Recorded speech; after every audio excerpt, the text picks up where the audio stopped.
जी बेटा, अब मैं आपको बताता हूँ कि हमें कैसे पता चलेगा कि किस एटम की कौन सी हाइब्रिडाइजेशन है, वो कौन सा हाइब्रिडाइज है। तो इसके लिए बेटा हम वैसे तो मैंने आपको केमिकल बॉन्डिंग के अंदर इसके मुख्तलिफ मेथड्स बताए थे, लेकिन ऑर्गेनिक कंपाउंड के अंदर ज़्यादातर हमारा वास्ता पड़ता है sp2, sp3 and sp hybridisation से।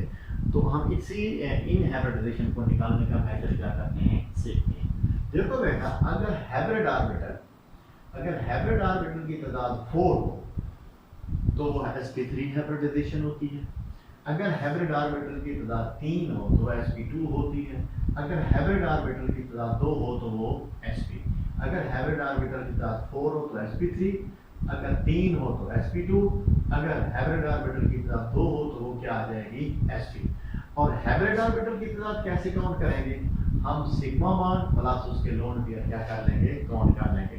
फॉर एग्जांपल कोई एटम है, उसके अंदर 4 सिग्मा मान है, कोई लोन पेयर नहीं, तो तादाद 4 आती है, तो इसका मतलब है वो एटम क्या होगा, sp3 हाइब्रिडाइज होगा। या 3 सिग्मा मान है, एक लोन पेयर है, तब भी तादाद 4 आती है, इसका मतलब है वो sp3 हाइब्रिडाइज होगा। अगर 2 है और 2 लोन पेयर है, तब भी तादाद 4 आती है, तो तब भी क्या होगा, वो sp3 हाइब्रिडाइज होगा। ये अगर क्या हो, 2 क्या हो, सिग्मा मान हो और एक लोन पेयर हो, तादाद क्या आती है, 3 आती है, वो क्या होगा, sp3 हाइब्रिडाइज होगा। तो इस तरीके से हम क्या निकालेंगे, हाइब्रिडाइजेशन निकालेंगे। फॉर एग्जांपल मेरे पास ये है,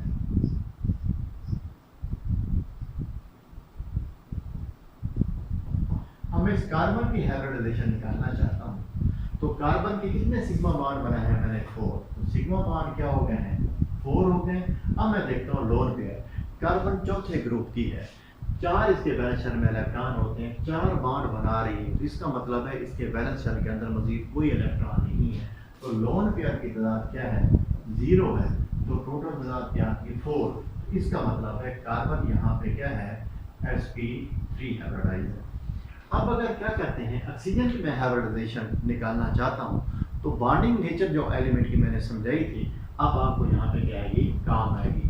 मैंने आपको बताया था जब ऑक्सीजन 2 बॉन्ड बना रही हो तो उस वक्त उसके पास 2 लोन पेयर ऑफ क्या होते हैं, इलेक्ट्रॉन होते हैं। अब ऑक्सीजन के पास सिग्मा मान कितनी है, 2, और लोन पेयर कितने हैं, 2, तो टोटल तादाद क्या आती है, 4। इसका मतलब है ऑक्सीजन भी यहाँ पे क्या होगी, sp3 हाइब्रिडाइज होगी। तो इस तरीके से हम हाइब्रिडाइजेशन क्या करेंगे, निकालेंगे।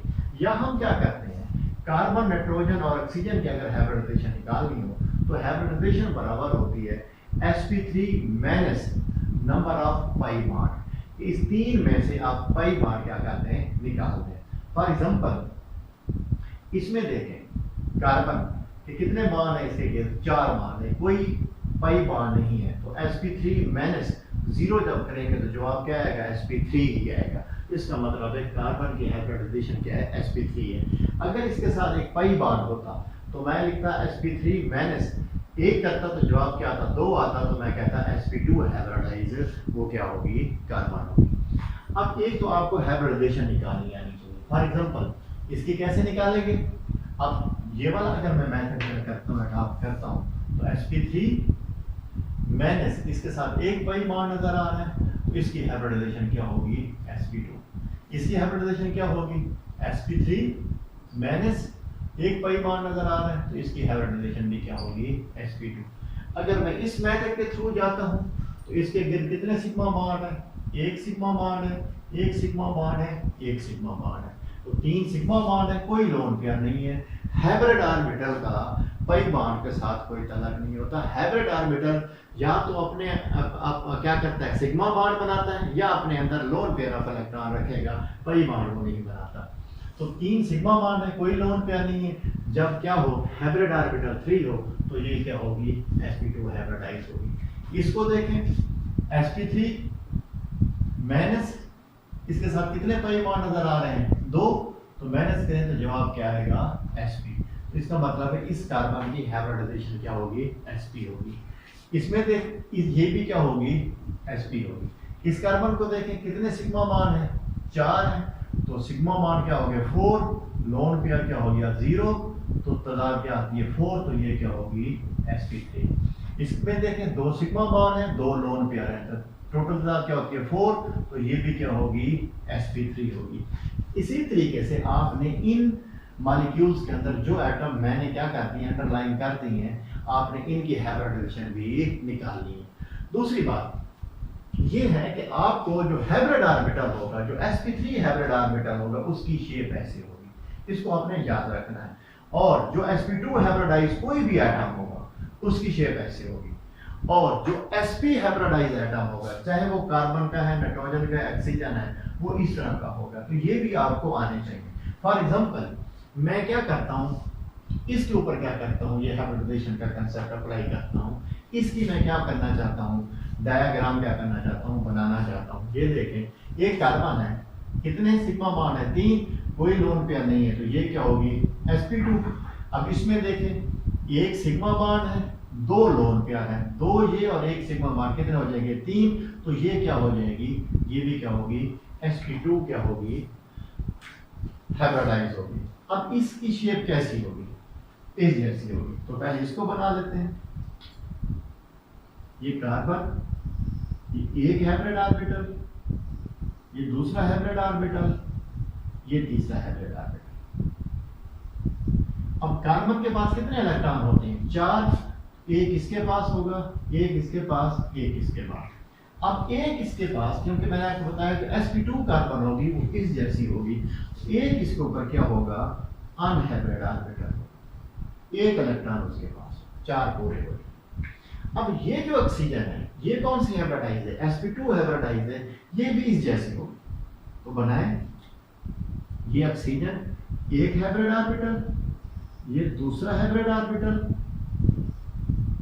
ये उसका तीसरा हाइब्रिड ऑर्बिटल, और ये उसके ऊपर क्या आ जाएगा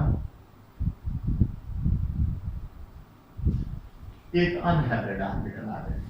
अब ऑक्सीजन के बैलेंस शेल में कितने इलेक्ट्रॉन होते हैं 6 होते हैं, एक इसके पास, एक इसके पास, 2 इसके पास, 2 इसके पास। अनहाइब्रिड में पहले आपने क्या करने हैं, इलेक्ट्रॉन देने हैं। क्यों कि अनहाइब्रिड ऑर्बिटल की एनर्जी कम होती है, तो पहले इलेक्ट्रॉन की पेयरिंग इधर करेंगे, तो 2 इधर आ जाएंगे, 2 इधर आ जाएंगे। अब यहाँ पे क्या हो जाएगी, ये ओवरलैपिंग हो जाएगी। अब कार्बन ऑक्सीजन का जो सिग्मा बॉन्ड बना है वो बना है इसकी sp2 और sp2 ओवरलैपिंग से। इसी तरीके से अब एक भी हाइड्रोजन का एटम आता है वो इसके साथ ओवरलैप करता है, एक हाइड्रोजन का एटम आएगा वो इसके साथ ओवरलैप करेगा। कार्बन हाइड्रोजन का जो सिग्मा बॉन्ड बनेगा वो कार्बन का sp2 और हाइड्रोजन की s ओवरलैपिंग से बनेगा। अब क्या है, ये 2 पैरेलल हैं, तो ये आपस में पैरेलल क्या करेंगे, ओवरलैपिंग करेंगे। तो इनके दरमियान जो कार्बन ऑक्सीजन का पाई बॉन्ड बनेगा वो इसके pz और इसके pz की पैरेलल ओवरलैपिंग से बनेगा। तो इस तरह की क्या होगी, डायग्राम बनेगी। तो इनकी डायग्राम भी आपने इस तरीके से क्या करनी है, बनानी है। इसको कॉपी कर लें, फिर आपको मैं लिखवाता हूँ हाइब्रिड ऑर्बिटल की प्रॉपर्टीज और कौन कौन सी इसकी क्या है प्रॉपर्टीज।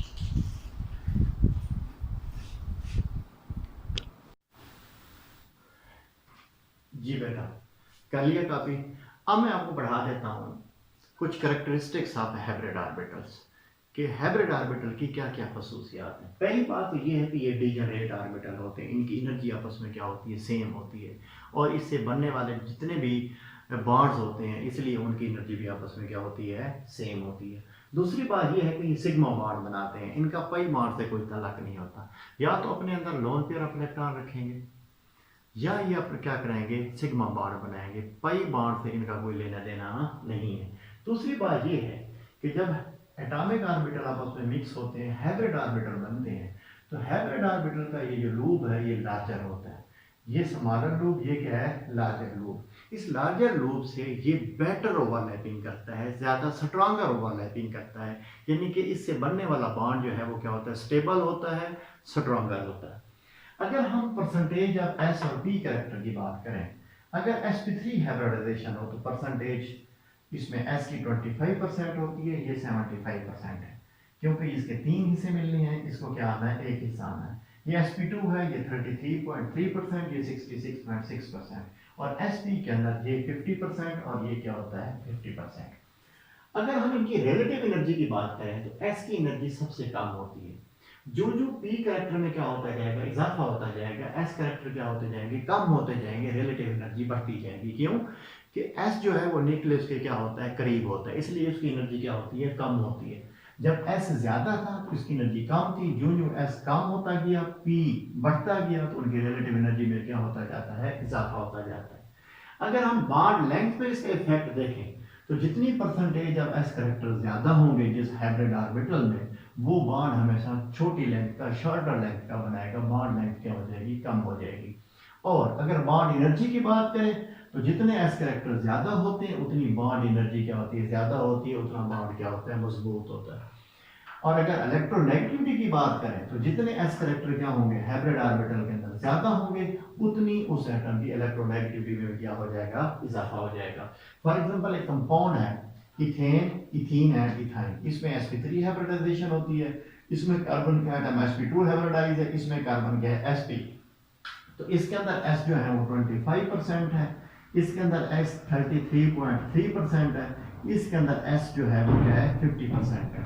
अगर इसमें कार्बन कार्बन की बॉन्ड लेंथ देखें तो 1.54 एंगस्ट्रॉम में ज्यादा है एज कंपेयर टू इसमें कार्बन कार्बन की बॉन्ड की। वजह क्या है इसका बॉन्ड क्यों छोटा है, इसमें s कैरेक्टर क्या है ज्यादा है, और इसका कार्बन कार्बन का बॉन्ड मजीद छोटा हो गया शॉर्टर हो गया। क्यों कि s कैरेक्टर क्या हो गए हैं बढ़ गए। जब s कैरेक्टर ज्यादा हो जाएंगे तो बॉन्ड एनर्जी भी क्या हो जाएगी बढ़ जाएगी। देखें इसमें s कैरेक्टर ज्यादा है, इसकी बॉन्ड एनर्जी 964 किलो जूल पर मोल है, इसकी उससे कम है, इसकी उससे कम है। सेम इफेक्ट अगर हम कार्बन हाइड्रोजन की बॉन्ड लेंथ पे देखें तो इसमें s कैरेक्टर कम है, इसलिए इसकी बॉन्ड लेंथ क्या है ज्यादा है, इसकी बॉन्ड कम है 1.08 एंगस्ट्रॉम का है, ये 1.06 का। अगर बॉन्ड एनर्जी पे देखें तो इसकी बॉन्ड एनर्जी ज्यादा है, इसकी कम है, इसकी सबसे कम है। क्यों इसमें परसेंटेज ऑफ एस कैरेक्टर क्या है ज्यादा है, इसलिए इसकी बॉन्ड एनर्जी भी क्या होगी है ज्यादा होगी। ये बॉन्ड एनर्जी क्या होगी किलो जूल पर मोल में दे रहा हूं, और ये किस में है एंगस्ट्रॉम में। अगर हम इलेक्ट्रोनेगेटिविटी की बात करते हैं, ये मैंने आपके सामने कंपाउंड लिखा है, मैंने कहा है कि ए की इलेक्ट्रोनेगेटिविटी ज्यादा होगी बी की या सी की। अगर ए में देखें तो हाइब्रिडाइजेशन क्या है sp3, बी एटम बी जो एटम है कार्बन का इसकी हाइब्रिडाइजेशन है sp, और इसकी हाइब्रिडाइजेशन क्या है sp2 है। तो जिसमें अब sp में s कैरेक्टर ज्यादा होंगे इसकी इलेक्ट्रोनेगेटिविटी ज्यादा होगी, यानी कि बी एटम की इधर जो इंडिकेट कर रहा है कार्बन की एटम की इलेक्ट्रोनेगेटिविटी ज्यादा होगी बनिस्बत सी के, बनिस्बत क्या है ई एटम के। तो इसको क्या कर लें नोट कर लें, फिर मैं आपको बताता हूं कि इलेक्ट्रॉन को प्रमोट करने के लिए एनर्जी कहां से आती है, उसको कैलकुलेट करना क्या करते हैं सीखते हैं।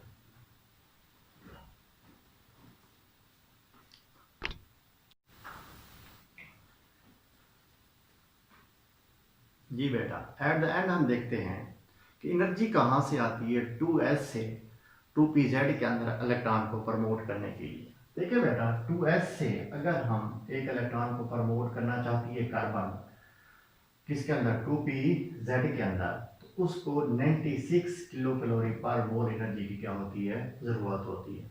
लेकिन जब वो बॉन्ड बनाएगी कार्बन हाइड्रोजन में, जब एक बॉन्ड बनाएगी CH4 के अंदर तो 105 किलो कैलोरी पर मोल की एनर्जी क्या होती है खारिज होती है। अगर वो 2 मोल बनाए बॉन्ड के कार्बन हाइड्रोजन के तो कितनी होगी 210 की।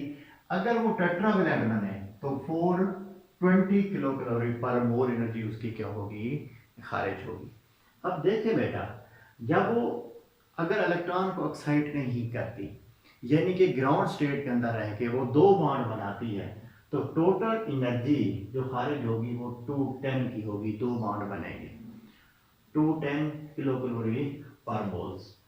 ठीक है, अगर वो 4 बॉन्ड बना ले तो एनर्जी क्या होगी डबल खर्च होगी, अपना सॉरी रिलीज होगी 420 और खर्च कितनी होगी उसमें से 96 किलो कैलोरी पर मोल होगी। तो उसको एक्स्ट्रा स्टेबिलिटी मिलती है, ज्यादा एनर्जी क्या हो रही है उसकी यहाँ पे 4 बॉन्ड की क्या करती है अगर फॉर्मेशन करती है तो 2 बॉन्ड जो एक्स्ट्रा वो क्या करती है बनाती है आफ्टर एक्साइटेशन, तो 210 की एनर्जी उनमें क्या होनी है खारिज होनी है। तो कितनी कंज्यूम हो जाएगी 96 ही अगर वो कंज्यूम कर भी ले एक्साइटेशन के अंदर तो तब भी कितनी 114 किलो कैलोरी पर मोल ज़्यादा एनर्जी क्या होगी, खारिज होगी। और सिस्टम की जितनी एनर्जी ज़्यादा खारिज होगी उतना सिस्टम क्या होता है, स्टेबल होता है।